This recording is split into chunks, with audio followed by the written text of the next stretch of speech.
Hello Gemini, Sun, Moon, Rising, and Venus signs. Kamusta kayo? Sana po ay nasa mabuti kayong kalagayan. Welcome back po sa Star Tarot. Kung bago kayo dito, welcome din kayo. Thank you sa inyong support.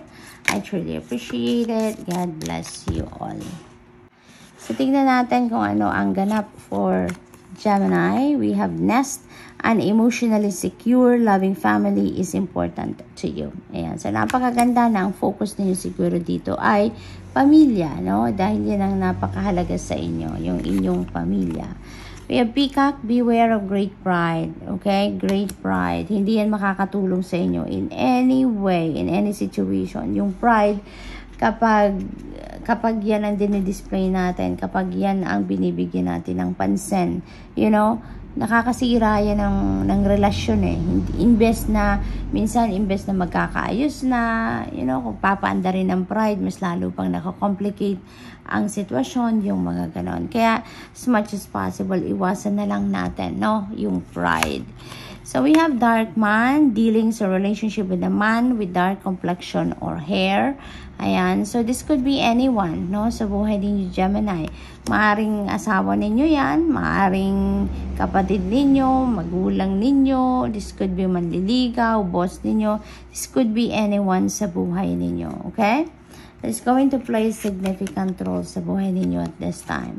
So, we have crib, birth, or conception of child or enterprise. So, maaring ang iba sa inyo manganganak na ngayon or maaring nagbubuntis or magbubuntis pa lang. Kung hindi naman, maaring yung person ninyo ang manganganak or magbubuntis na. Posible din, no? Kung hindi naman ganun ang inyong sitwasyon, posible din na you are giving birth to a new project, to a new endeavor, to a new business venture. Maaring ganun din ang sitwasyon para sa iba, no? So, what else? We have dogs getting together with friends. So, maybe lalabas kayo na inyong mga kaibigan or maaring siguro meron kayong pa-party sa bahay. You know, intimate party for your friends. Maaring ganon. So, this is also a time for catching up with your friends, no? So, enjoy nyo yan, Gemini. Fair woman, dealing sa relationship with a woman with blonde, gray, or white hair. Ayan. So, maaring foreigner, no? Kasi blonde siya, naturally blonde, gray or white hair ang buhok. So, this could be anyone sa buhay ninyo, no? Yung dalawang taong ito. Maaring mga kaibigan ninyo yan, maaring din na mga boss ninyo yan. So, that could be anyone. So, what else? We have success. Mayroong tagumpay na naghihintay sa inyo dito. Gemini, sa inyong sitwasyon. Maaring ito na yung related sa negosyo ninyo, related sa trabaho, related sa relationship, sa career ninyo. So, kung ano man yung pinagsisikapan ninyo ngayon, whatever it is that you are putting your efforts or you're putting your time, di ba, sa kung anumang bagay na yan, ay maaaring yan ang pagtatagumpayan ninyo sa ngayon. So, what else for Gemini? We have angel, spiritual guidance, protection from harm. Napakaganda nito kasi yung guardian angel ninyo nagpaparamdam na nandyan siya. Lagi siyang nandyan para gabayan ka, para protektahan ka, gwardiyahan ka. Kaya you have nothing to worry about, no? There is guarantee dito from your angel na nandyan siya lagi, nakabantay sa'yo. Kaya walang dapat na ikatakot, wala kayong dapat na ipag-alala. Okay? So, we have sun, happiness, and well-being. Magiging masayang-masaya kayo sa ngayon. Mababalot kayo ng happiness. There could be a lot of things na mangyayari dito sa buhay ninyo na talagang ikakasaya ninyo. At saka, hindi lang mga material na bagay ito. Pati na rin yung pakiramdam ninyo, gaganda na rin. No? Yung well-being ninyo dito could be also magiging mabuti. Kaya, talagang siguro ang saya ninyo dito mula ulo hanggang paa dahil syempre may mga biyayang parating siguro dito sa inyo kaya kayo magiging masaya, additionally masaya, at saka yung pakiramdam ninyo kung meron kayong mga physical ailments siguro or mga sakit-sakit, pananakit sa katawan, maaaring mapapawi na din ang mga yan at kayo ay magiging malakas ng muli or magsisimula na kayong makaramdam ng lakas ng katawan, no? So, maaaring ganun ang ganap. So, good luck, Gemini, and that's all I have for you for today. Thank you for watching Love and Light. Namaste. Hello, Libra, Sun, Moon, Rising, and Venus signs. Kamusta kayo? Sana po'y nasa mabuti kayong kalagayan. Welcome back po sa Star Tarot. Kung bago kayo dito, welcome din kayo. Thank you sa inyong support. I truly appreciate it. God bless you all. Tignan natin ang mga messages ni Libra for today. Paunang mensahe po ninyo ay nagtatalunan. So, we have haystack and karma. You will reap what you have sown. Ayan. So, this is a time for karma, Libra. Kung ano yung mga energy na pinut out ninyo into the universe in the past, that is what is exactly coming towards you sa ngayon. Yun ang dadating, yun ang ibibigay sa inyo ng divine universe sa ngayon. We have rose, romance is in the air. Ayan, romance is in the air. Nasa, kayo ngayon, panahon kayo ng kakiligan sa ngayon, lalo-lalo na kung meron kayong karelasyon siguro. So, talagang you will be very passionate about your person sa ngayon or your relationship. Maaaring may celebrate kayo dito, no, na milestone sa relasyon ninyo. Maaari din na kung single din naman kayo, maaaring magkakaroon kayo ngayon ng romance, magkakaroon kayo ngayon ng love connection with another person. Maaring ganon. So, what else? We have wishbone. Napakaganda naman. A wish is granted. Yan. So, most likely, Libra, kung ano man ang wish na to, kung hindi pa ninyo ito nakukuha, kung wala pa kayong natatanggap ngayon na wish ninyo, this could be wish granted na sa spirit realm. Ibig sabihin, parang approve na. Kumbaga, yung request ninyo, yung wish ninyo, approve na sa spirit realm. Naghihintay na lang ito ng divine timing, no? Kung kailan ito ibabagsak sa inyo. But definitely, a wish is granted na, no? So, ibibigay na yan sa inyo. We have box, you will receive a gift. Ayan, napakagandang regalo nito. Exciting ito. Kahit hindi pa natin nakikita dahil nakasara pa ang box, but definitely you are going to receive a special gift dito, no? So, Libra, good luck to that. We have bull, do not back down from opposition. Okay, show strength and fortitude. Ipaglaban ninyo yan. Kung sa tingin ninyo, yan ay ang tama, yan ang dapat, no? Then, ipaglaban ninyo yan. So, what else? We have cobweb, protected from negative forces beyond your control. You are so blessed, Libra, dahil protected kayo from negative forces. So, there is divine protection dito, no? So, divine protection yan. So, maybe yung mga guardian angels ninyo laging nakabantay sa inyo, no?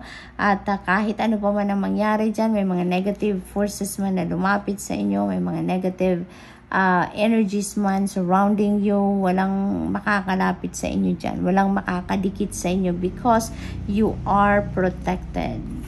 What else? We have crib, birth or conception of a child or enterprise. So, maaaring ang iba sa inyo dito ay manganganak na or maaaring buntes or magbubuntes. Kung hindi man, maaaring yung person ninyo ang magbubuntes or yung person ninyo ang manganganak na.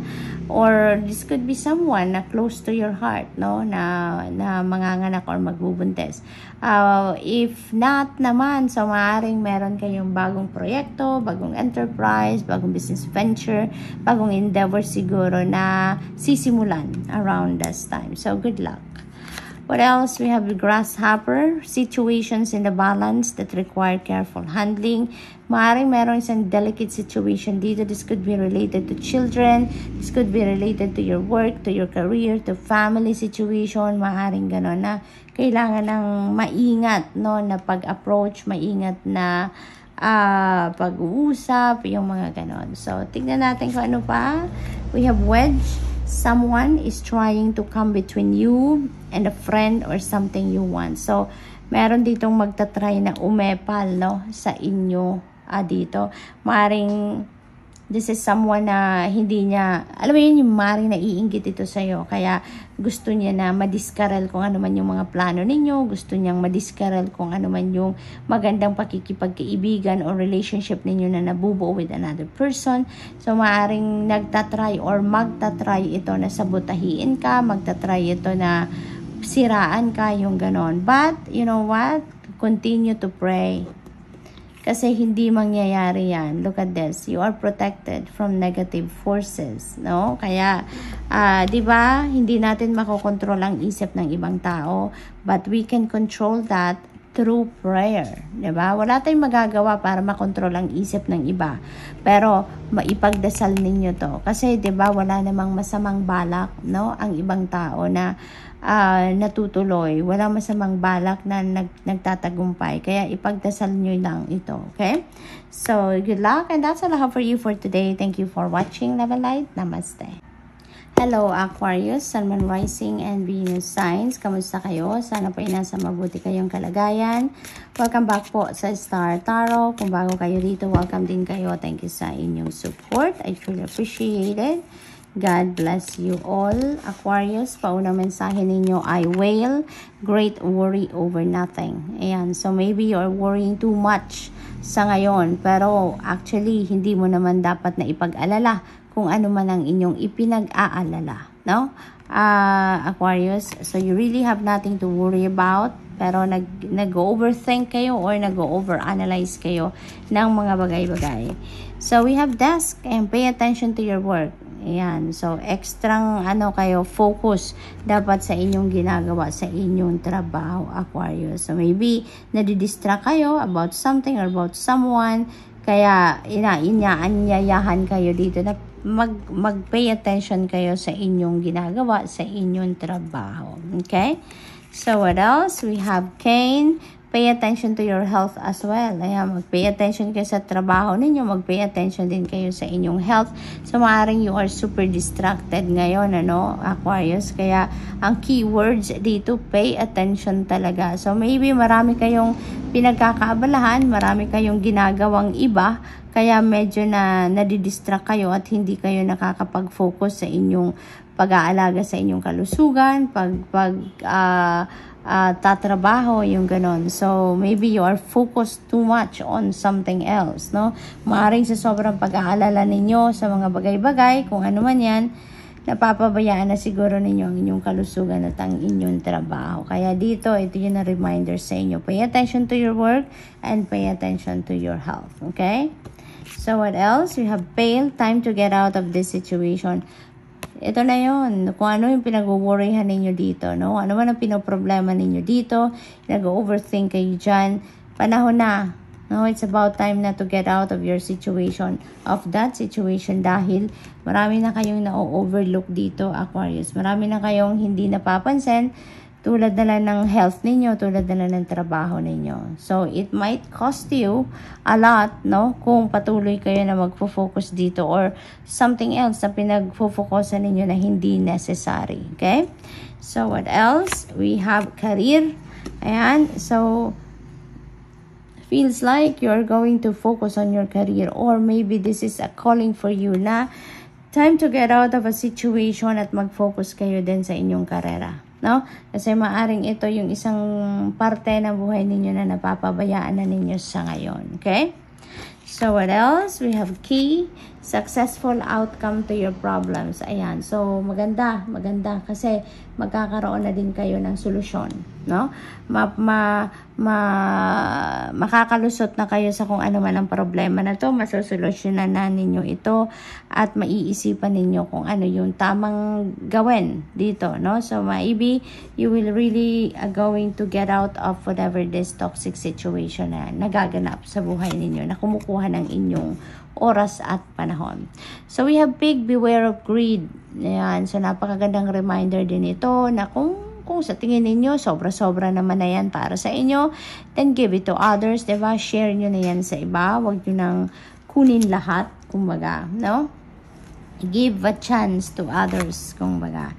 So, we have bag, and something important ay parating, such as new job or raise. Ayan. So, maybe ang iba sa inyo dito is applying for a new job or additional job. So, ito na yon, maaring parating na yan, makukuha nyo na, or maaring pay raise ang hinihintay ninyo dito. Maybe that's what you are aiming for and you are receiving that. No? Matatanggap na ninyo yan. So, what else? we have kite, vacation. Ayan. So, this is what you really need siguro ngayon. This is a calling for you, Aquarius, to take a vacation. Ano? Maaring literal na travel ito na magbakasyon kayo somewhere, or this could be a staycation, or yung mag-step back lang kayo ng saglit lang muna sa trabaho, sa negosyo, sa career ninyo. Magpahinga muna kayo. Stay home lang kayo. No? Mag-chillin lang kayo with your family. Maaring ganun lang din ang kailangan ninyo dito, or this could be mental vacation, no? Maaring sa sobrang pag-iisip ninyo dito, no? Maaring nakakaramdam na kayo ng mga pananakit ng katawan, na-stress kayo, maaring ganun. Napapabayaan na ninyo ang inyong ginagawa, ang inyong mga trabaho. Kaya kailangan ninyo na umiwas muna kayo. Iwanan muna ninyo saglit lang ang pag-iisip sa mga pag-overthink na yan. So, maaring yung vacation na to is also a mental vacation for some of you. So, good luck. And that's all I have for you for today. Thank you for watching. Love and light. Namaste.